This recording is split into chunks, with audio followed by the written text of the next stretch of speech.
Die Wiederbelebung des Kriegergeistes, ein Aufruf zu Dienst und Opfer. Begleiten Sie Verteidigungsminister Pete Hegseth, während er über den Kriegerethos und die Bedeutung des Dienstes spricht. Military service changed my life. It taught me about what it means to be selfless, what it means to fight alongside your fellow Americans for them, to be laser focused on a mission.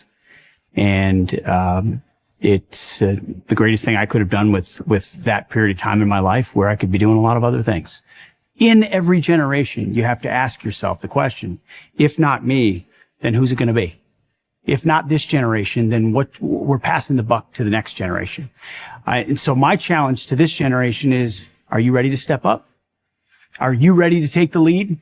Because generations before you, all the way back to the revolution, stood up for a principle, stood up for country, stood up for freedom, stood up against tyranny. And then they didn't just talk about it. Soldiers and warriors and others step up and grab a rifle and actually do something about it. They say, you have to come through me if you want to take our freedom. You have to come through me.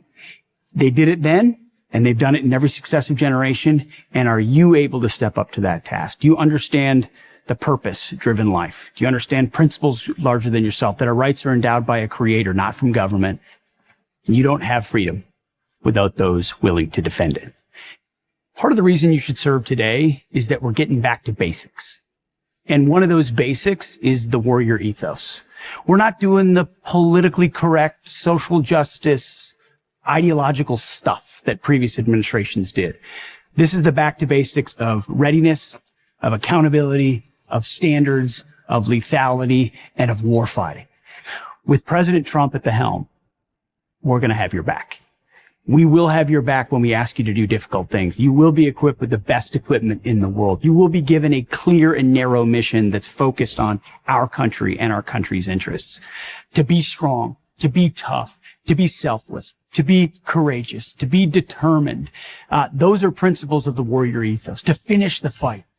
We need that instilled in the veins of our warrior class of Americans who are willing to do really tough, really difficult things, and not because they're going to get a medal for it or they're going to be famous because of it, but it's because of the integrity and honor and duty that they have inside them that makes them a warrior.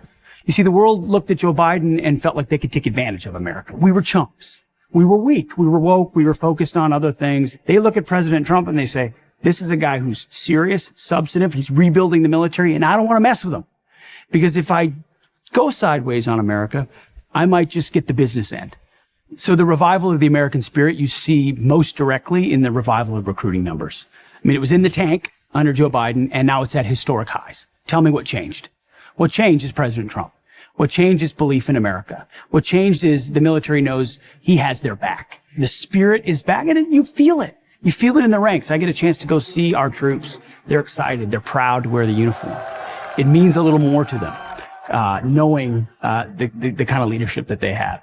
And that spirit obviously culminates at the 4th of July on Independence Day, when we all celebrate our country. That's the kind of spirit that President Trump has revived. This we will defend. That's the motto of the Army. He's revived that spirit. There's no such thing as over the top on the 4th of July. When you consider what those men did 249 years ago in signing that declaration, they were signing their own death warrant. Yet we don't have this blessing without that. So buy more fireworks, make them bigger. Buy more hot dogs, spend more time, celebrate the 4th of July. Do it big, because we are blessed to live in this country right now. I'm Pete Hegseth. I'm the Secretary of Defense, and may God bless our military and God bless our country.